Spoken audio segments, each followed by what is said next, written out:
إن الحمد لله نحمده ونستعين ونستغفره ونؤمن به توكل عليه ونعوذ بالله من شرور أنفسنا ومن سيئات أعمالنا من يهده الله فلا مضل له ومن يضلل فلا هادي له أما بعد.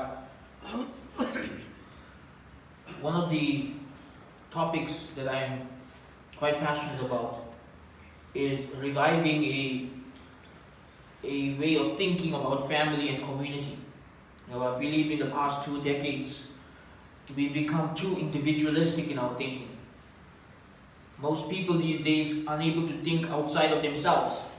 Life's become all about me, all about my ego, all about my desires, my goals. People don't think as families anymore. People don't think as communities anymore. They don't think as part of an ummah anymore. Many people can only think about themselves. And there are many topics that need to be discussed to fix this. Right? And I'm going to spend a few weeks discussing some of these topics, but today I'm going to do something a little bit different. I'm going to go through the biography of a very interesting scholar that you might not be aware of.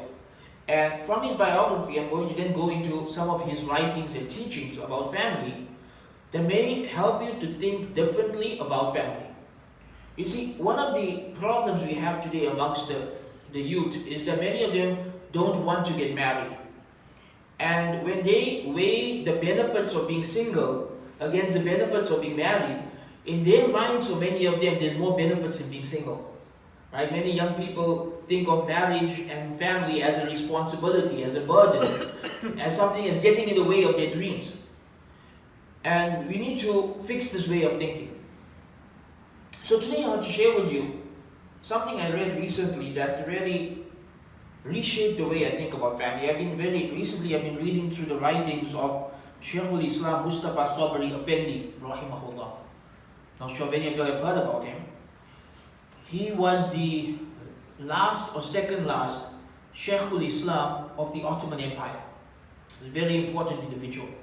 And his writings are very important and relevant to our times.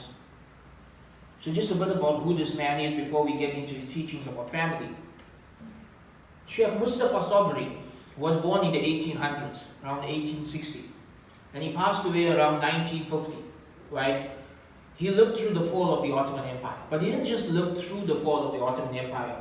He was one of the most important people in the Ottoman Empire. Mustafa Sabri was born into a scholarly family and became one of the most important leading Hanafi scholars in the Ottoman Empire, to such an extent that when Sultan Abdul Hamid began his project for trying to save the Ottoman Empire, trying to preserve it from falling apart, Mustafa Sabri was one of those scholars he hired for this project. He worked very closely with the Khalifa in trying to prevent the Ottoman Empire from falling apart. And in the year 1923, Mustafa al-Sabri was promoted to Shaykhul Islam. Shaykhul Islam is the highest position that a scholar can get in the Ottoman Empire. The Shaykhul Islam is essentially the Grand Mufti and the Chief Qadi, the Chief Judge of the Ottoman Empire. The one person who has the most authority to interpret the Sharia. He was put into this position in 1923. Anyone remember when the Ottoman Empire collapsed? 1924. Just 1 year later. He came into this position too late. By the time Mustafa al-Sabri became Shaykhul Islam, the Kemalists, the secularists, had already taken over Turkey. And they were trying to dismantle the Khilafat, and 1 year later they would be successful in dismantling the Khilafat. And so his time as Shaykhul Islam was a very shaky time, because he was trying to preserve the Sharia and the new leaders were trying to dismantle the Sharia. And sadly he lost his battle. And he was removed from his position, and the Sharia was dismantled, and the Khilafat was dismantled, and we are still living in the aftermath of that. After the Khilafat was dismantled, Mustafa Sabri found himself in a very strange position. He was the chief sheikh of the Ottoman Empire, and now there is no Ottoman Empire. Now there's nation states and secularism and liberalism, and nobody wants him. Nobody wants a pious scholar who's talking about Islam and calling people back to Islam. He now has to leave the country, and he moves from land to land seeking a new place to live. And nobody wants him. He goes to France, he goes to Algeria, he goes to many different places. Eventually he settles in Egypt. And even in Egypt, people don't really like what he's saying. Egypt in the 1930s was very much influenced by feminism and liberalism. It had become a very westernized land, and he talks a lot about this in his writings. And the people living in Egypt at that time did not like what Mustafa Sabri had to say. But he settled there, and he dedicated the rest of his life to writing books. Very, very powerful books. Some of the most important books produced in the past 100 years. His books were focused primarily on refuting modern ideologies. This is in the 1930s. He wrote books against liberalism, secularism, feminism, all of these different ideologies. He wrote books against them in the 1930s. And one of the topics that he emphasized a lot in these books was the importance of preserving the family. It's interesting to see the different phases of his life. When Mustafa al-Sabri was young, his goal was to preserve the Ottoman Empire, to protect it from collapsing. That failed after World War I and the Ottoman Empire collapsed. His goal after that was to try and revive the Khilafat. Like, okay, the Ottoman Empire collapsed, maybe we can have another Khilafat. But within a few years, he realized the Ummah is too divided, these nation states are going to be here for a while, we're not going to have a Khilafat anytime soon. Then he switches gears to trying to protect the Iman of people through his writings by refuting modern ideologies. But what's interesting at this point is that a key focus of his in refuting modern ideologies is emphasizing the importance of family. Why? Why does he talk so much about family? This is something I found very interesting about his writings. At the time when the Khilafat had just collapsed, people had fallen into secularism and liberalism and all of these other isms. Mustafa al-Sabri talks a lot about family. He talks a lot about the importance of preserving family, the importance of having a big family, having a strong family, having a righteous family. You see, one of the key points that stood out from his writings to me is he talks about families as power structures. This is very interesting. Many of us today don't think of families as power structures. We just think of families as, people we know. Somebody, you grow up with your siblings and then you're going your own way. That's not how families were looked at historically. In Islam, power is decentralized. No one person has all the power. The Khalifa has a certain level of power, but there's limits to his power. Right? For example, the Khalifa cannot he cannot interpret the Sharia. It's the ulama who interpret the Sharia. So the Khalifa cannot interfere with what the law is. The law comes from the ulama, not from the Khalifa. So there's limits to his power. So the Khalifa is one type of power. The ulama are a different type of power. The judges are a different type of power. But the head of the household is also a different type of power. In Islam, a family or a tribe is a unit of power. It's a power structure. And the head of the household or the tribal chief has actual power in the community. To such an extent that in the Hanafi madhab and specifically in the Ottoman Empire, the head of the household functioned as a mini Khalifa. Right? The level of power that a man has in his home under the Hanafi madhab is almost like a mini Khalifa. What does this mean? It means, for example, in the Ottoman Empire, if you were a man and you had your wives and your children and your grandchildren, and you had like a huge compound in which your whole family lived, how you run that compound is not the government's business. What rules you have for your family is not the government's business. As long as you are not oppressing anyone, as long as you are not harming anyone, how you run your house is your own business. That a man literally operated as a mini Khalifa with his family. And this meant if a person had a big family, if somebody had a large family, they would be very powerful. They would be very influential. So what's interesting is that Shaykh Mustafa al-Sabri, he noticed a couple of trends happening in the Muslim world that he found very interesting in the 1930s. One of them, very interestingly, he talks often in his writings about a marriage crisis. He says young people can't find anyone to get married to. Right? He talks about the marriage crisis. People in the late 20s and early 30s can't find anyone to get married to. This is in the 1930s in Egypt. Very similar to what our community faces today. Right? A very similar situation. He talks about the marriage crisis. And he talks about the things that led to the marriage crisis. The rise of zina, people delaying marriage because of education. Very similar to what we are facing today. But another problem he talks about is how Muslims turned against polygamy. This is very interesting, right? So the way Mustafa al-Sabri approaches this topic is he says that throughout the bulk of Muslim history, nobody had a problem with polygamy. It was a normal practice in the Muslim world. Colonization happens, the British force their values on the Muslims, and suddenly the Muslims now start looking at polygamy and polygamous families as a bad thing. So he argues in his writing, specifically in his Qawl al-Mara, his views on womanhood, he argues for the importance of polygamy, and he argues for it from a very interesting angle, about families being power structures. So he said in the past, if a man had 4 wives and 7 children from each wife, he's a very powerful member of the community. Every member of that family is going to protect each other. Every member of that family is going to care for each other. You can't oppress any member of that family because the rest of the family is going to team up and help them. If a family is huge, you have more people there who are likely to protect you and help you against external forces. And he said that the reason why they tried to get rid of polygamy in the Muslim world was to make families smaller, to make families weaker. So now a man goes from having a large family to a smaller family. In our time, even smaller family. Our times, many people don't think of family as protection, they think of family as inconvenience. Right? And the important metaphor here, you say that the wolf goes after the lone sheep. It doesn't go after the sheep in the flock. And this is what's happening to the ummah today. People are going out alone. They say, I don't need family, I don't need community, I don't need anybody, I can take care of myself. That's when you're most vulnerable to shaitan. That's when you're most vulnerable to the elements of society. When you don't have people around you to keep you in check, to protect you. Not just to protect you from external forces, but from your own self, from your own nafs. And so this is a key teaching that Mustafa As-Sabri rahimahullah emphasizes over and over again in his writings for the rest of his life. That families are meant to protect each other. They are meant to be a sense of security. That if you have a large family, you have many members of the family who are there to protect each other. If things go wrong, your family will be there for you.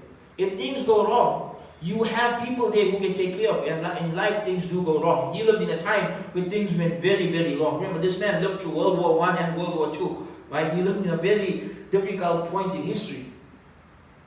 And so, he emphasizes the importance of family from this perspective, the perspective of families being a source of power. And he argues that they took away the Khilafat. They took away one source of power from the Muslims. Don't let them take away your families. Don't let them destroy the family. Because historically, the Khilafat protected Muslims from outside elements. You lived in Darul Islam, you are protected from kufr. Now without a Khilafat, and especially for us living as minorities in non-Muslim lands, what protects you from the outside elements? What protects you from being influenced by kufr? Your family. If you have a strong, righteous family with a strong head of the household and a strong heart of the household, where the mother and father are righteous and committed to the deen, and they teach you the religion, you are more likely to be protected from the kufr that is being bombarded at you through the media and through society. Families are powerful. So with the young people today, when they talk about families being an inconvenience, families getting in the way of their goals, I want you to now rethink this. I want you to weigh the pros and cons. Remember, anything you choose in life is costing you something else. That's how the world works. There's always a cost.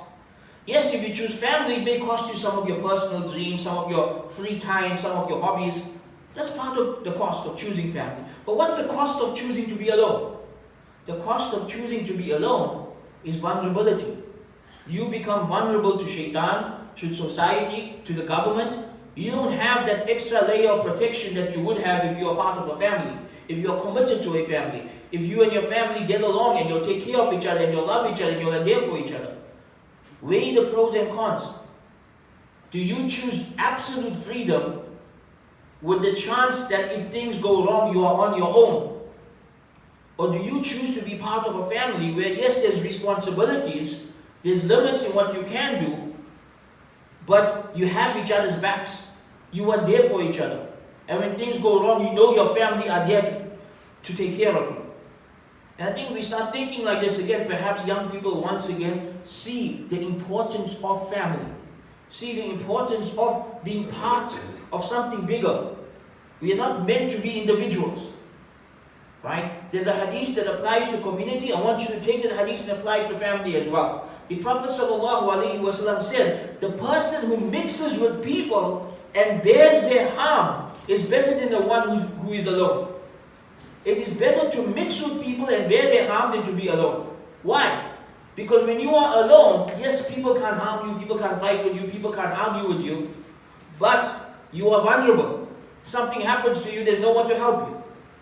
When you are part of a people, whether it's a community or a family, yes, you will get on each other's nerves. Yes, you will have differences of opinion. Yes, you may clash with each other, things may get heated.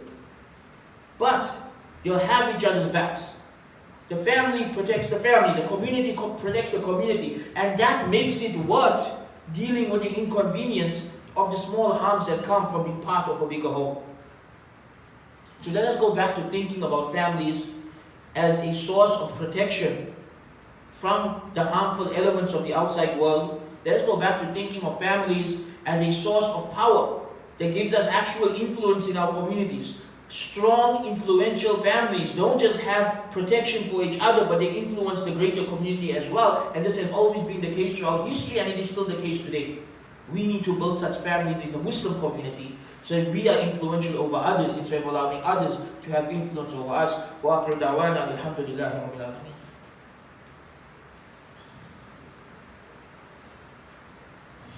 الحمد لله وحده والصلاة والسلام على من لا نبي بعد أما بعد فإن أصدق الحديث كتاب الله وخير هدي محمد صلى الله عليه وسلم وشر الأمور محدثاتها وكل محدثة بدعة وكل بدعة ضلالة وكل ضلالة في النار. Nowadays, the young people are bombarded with many wrong messages about family, especially through social media. Seems like there's a lot of individualism being pushed on social media, telling people you don't need a man, you don't need a woman, men are evil, women are evil. You know, all these messages are being pushed on people to make people hate the opposite gender, to make people think of marriage as something inconvenient, something that gets in the way of your freedom, something that gets in the way of your pursuing your dreams. And we need to take these topics one by one and dismantle them. So let's start with one, right? One of the ideas that are being pushed on young Muslim women today, and really on women all over the world today, is the idea that men are inherently evil. Right? This is an idea that's been pushed a lot online. That men are evil, men are trash, men are dangerous, you can't trust men. It's this idea that men are just bad. And because of this, a lot of women choose not to get married, they end up having bad relationships with their own fathers, they don't want to have sons, they just see men as a dangerous and evil thing. Understand that this concept is foreign to our religion. It's not just foreign to our religion, but if a woman believes this, it is dangerous to her iman. Why? Because if she thinks all men are evil, what would be her conclusion about the prophets of Allah, who were men? Or the great ulama of the past, who were men? Or the khulafa, who were men? Will she look at them as evil too? And some of them are doing that. You will find people online claiming that Abu Hurairah was a misogynist, or Imam Ghazali was a misogynist. People are saying things like this today because this is the conclusion of thinking all men are evil. That you now start to look at the great men of the past and see them as evil. So what does Islam teach us? Islam teaches us very simply.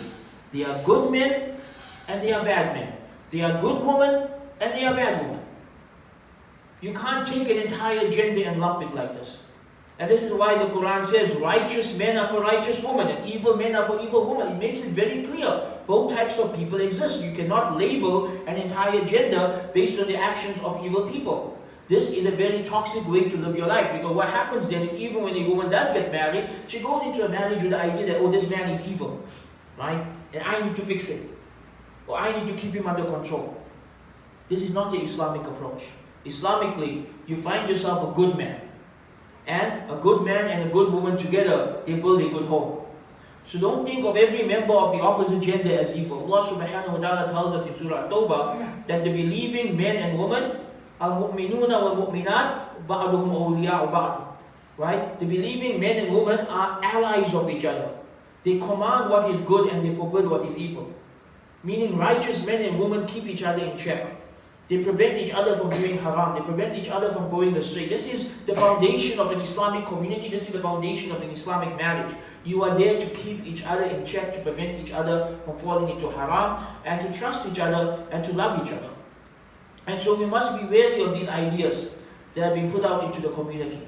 And we must make sure that we are having conversations with our young men and women about the idea that they are being fed. They are influential men online who are preaching the idea that all women are evil, or that all women will cheat on you, and that all women are bad. This is a completely haram ideology. Righteous women do not fall into this category that they are talking about. They had experience with bad women, and they are labeling all women with this. And likewise, there are women online who are labeling all men as evil, and many young people are buying into these gender ideologies. So we need to make sure that our ideology comes from the Quran and Sunnah. And the Quran and Sunnah makes it very clear that every man and woman is born upon the fitrah. They are born upon natural goodness. Society can corrupt them, but if they nurture their goodness, if they follow Allah, if they obey Allah, any man or woman can become righteous. So righteous men should marry righteous women and build righteous families, and ignore all of this noise online trying to paint the opposite gender as something evil. This is not from the teachings of Islam. This is not something we agree upon, and this is something that's very dangerous to you and to your iman and to your community and to your families if you buy into these type of ideologies. We ask Allah to protect us from dangerous ideologies and to grant us the correct understanding of Islam. ربنا آتنا في الدنيا حسنة وفي الآخرة حسنة وقنا عذاب النار. ربنا هب لنا من أزواجنا وذرياتنا قرة أعين واجعلنا للمتقين إماما. اللهم اكفنا بحلالك عن حرامك وأغننا بفضلك عمن سواك. سبحان ربك رب العزة عما يصفون وسلام على المرسلين والحمد لله رب العالمين. أقم الصلاة.